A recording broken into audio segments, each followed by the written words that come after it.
She called her husband an animal, and what happened will shock you. The market was full of people, women haggling over fish, children running between stores, men drinking palm wine under the mango tree.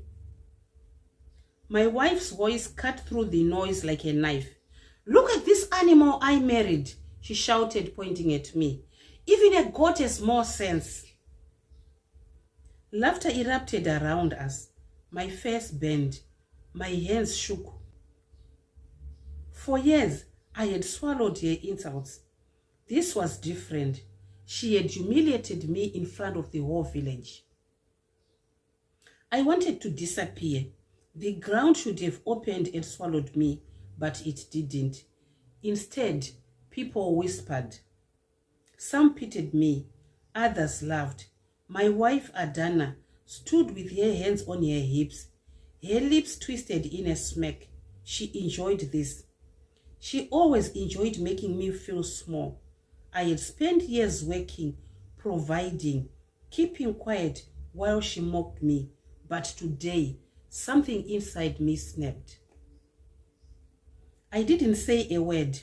I turned and walked away, my heart pounding. The laughter followed me. The shame clung to me like sweat. But worse than the shame was anger. Slow, boiling, unstoppable. I had reached my limit. It wasn't like this when we first married. Adana was sweet. She smiled. She cooked my favorite meals. But slowly her words turned sharp. "Is this the only money that you brought?" She would swear when I gave her my earnings. "Even a keke's son can do better." I ignored it. I told myself she was stressed. Maybe if I worked harder, she would be happy. But she wasn't. Every day it was something new. "Look at how you eat, like a starving dog. Your family is nothing but beggars."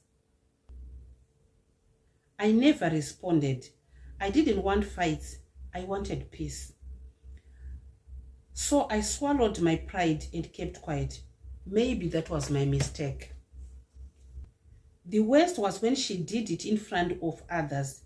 At family gatherings, she would laugh and say, "Don't mind him. He is as slow as a tortoise." My brothers would glance at me, waiting for me to say something. But I never did. I just smiled weakly, pretending it didn't hurt.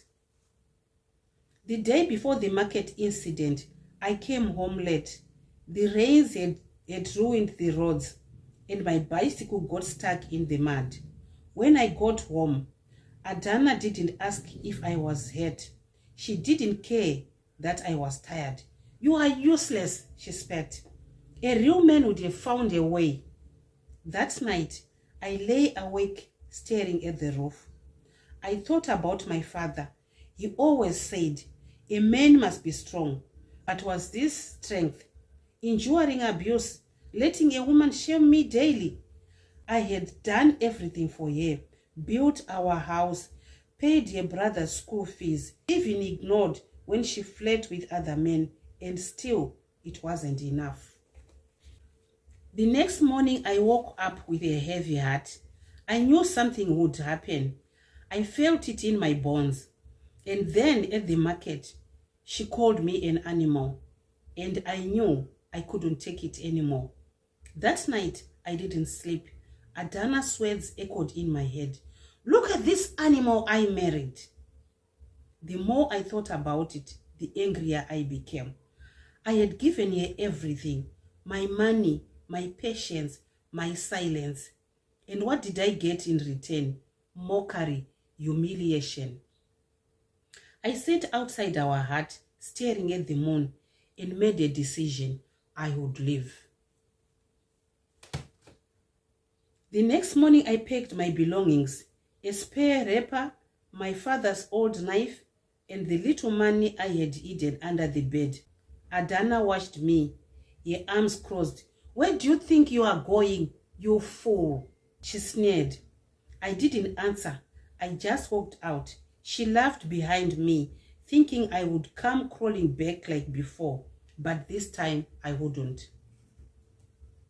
I went to my cousin's house in the next village.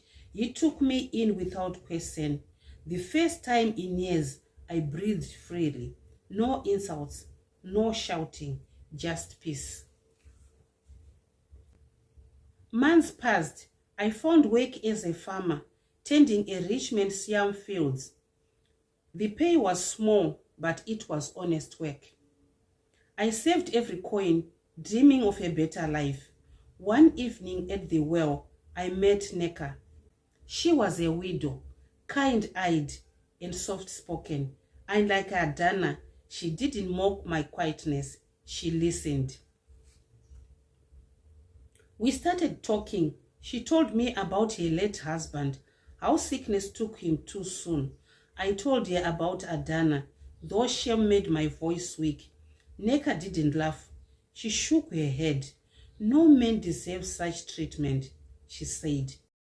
Her words healed something broken inside me.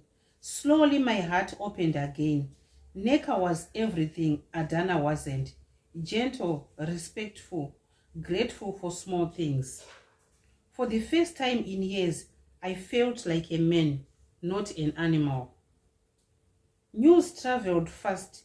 Adana heard I was doing well and that I was seeing Neka. One day, she stormed into the village, screaming my name. "You coward," she yelled. "How dare you abandon me?" People gathered, watching the spectacle. Neka stood beside me, silent but firm. Adana's eyes burned with rage. "You think this worthless widow is better than me?" she spat.